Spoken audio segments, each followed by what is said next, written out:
All right, my friends, I'm here to show you this hack that I came up with to manage your yarn for Intarsia. I just want to first of all say that there's no magical way to make sure that Intarsia will not be frustrating, especially if you are just starting out. I think the nature of Intarsia is just what it is. You're managing a lot of colors at once.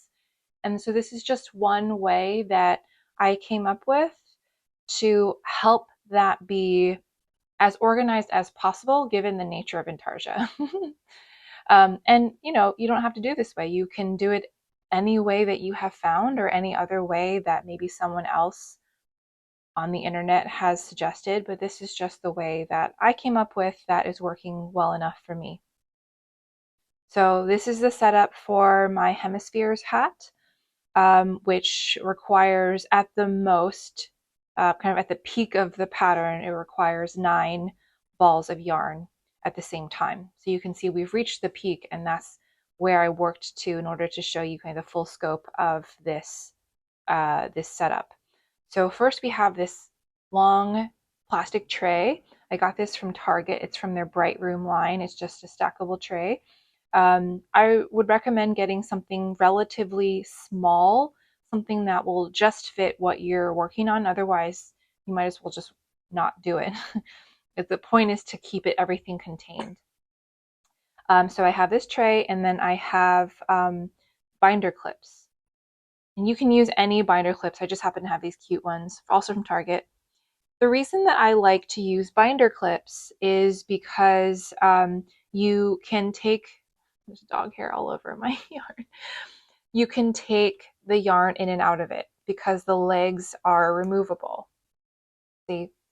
And so if you ever need to take the yarn out, you can in the middle of your project. I mean, you don't have to cut the yarn or break the yarn in order to take it out for whatever reason. So I like that. Also, they're multifunctional.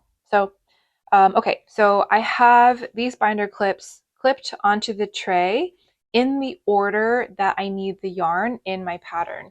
So here is the row I'm on, more dog hair, in the pattern. And so in between each of these charts is the background color. So this is chart 1, and this is chart 2, and in between there's just a solid stockinette panel of this white. And then here this pink, and then here's this green. And so you can see that the yarn is all set up to accommodate that chart. And so what this does is it keeps the yarn organized. So as you're working the Intarsia,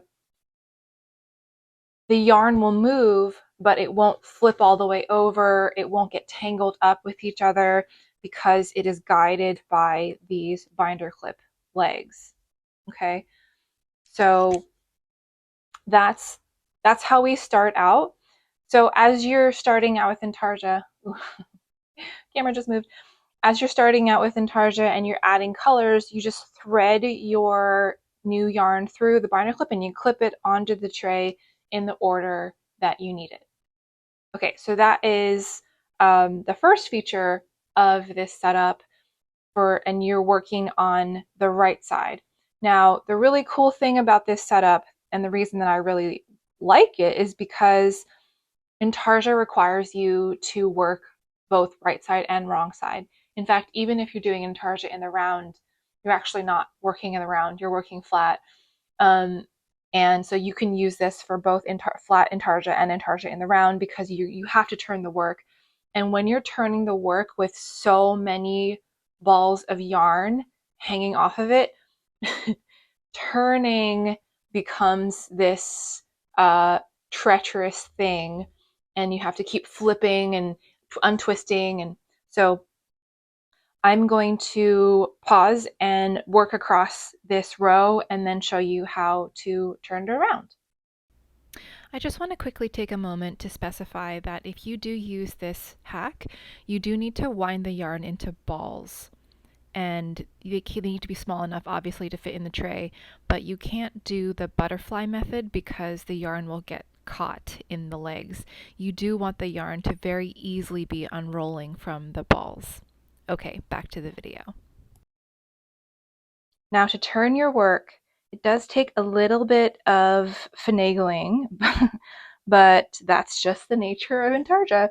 Okay, so here you've got all of these strands, right? You've got your work off camera, you've got all these strands, and normally when you turn your work, you just turn it, right?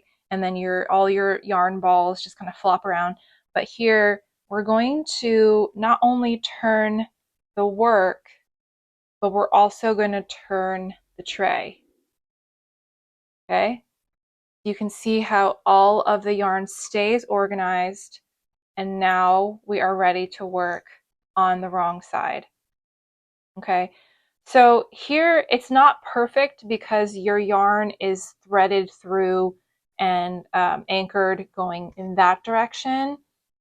And it's going to be really hard for me to show you on video because my phone is so close to the work. But really you're going to want to lift your work high above the tray. You might even put the tray on the floor.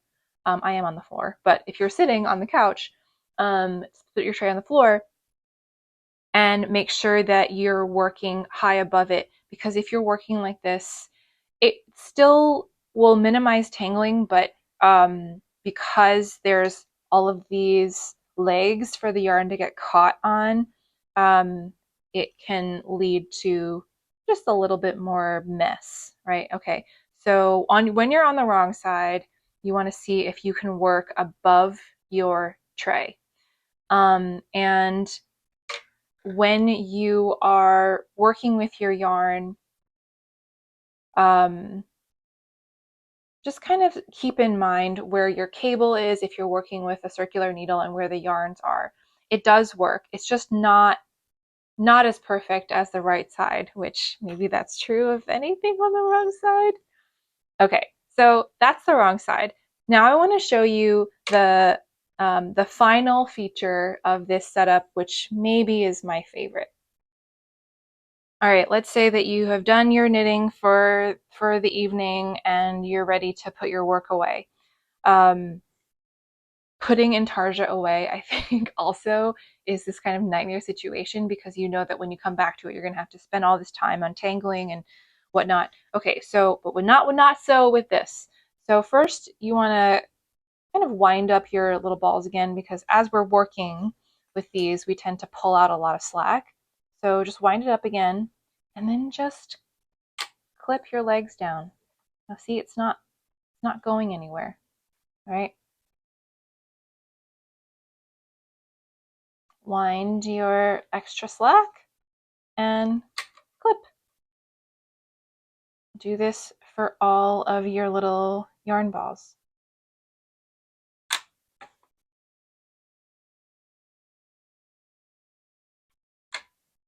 I don't know about you, but I find this very satisfying, especially because it looks tangled, you know, here.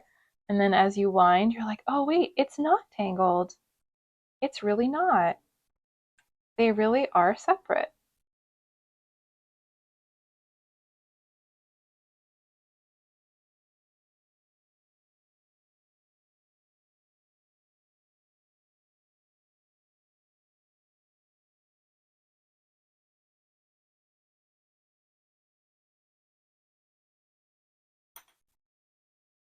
Okay, so now that you're all clipped in, right? See, it's not going anywhere. And then you can just put your work in the tray as well, if it's small enough. And there you go. The next time that you're ready to pick it up, just take it out and unclip it and you're ready to go. Let me know what you think of this hack. If you try it, if you don't try it, but you know, let me know what you think of this hack. If you feel interested in trying it, if you want to try it, if you have tried it and it worked or it didn't work, let me know. Happy knitting!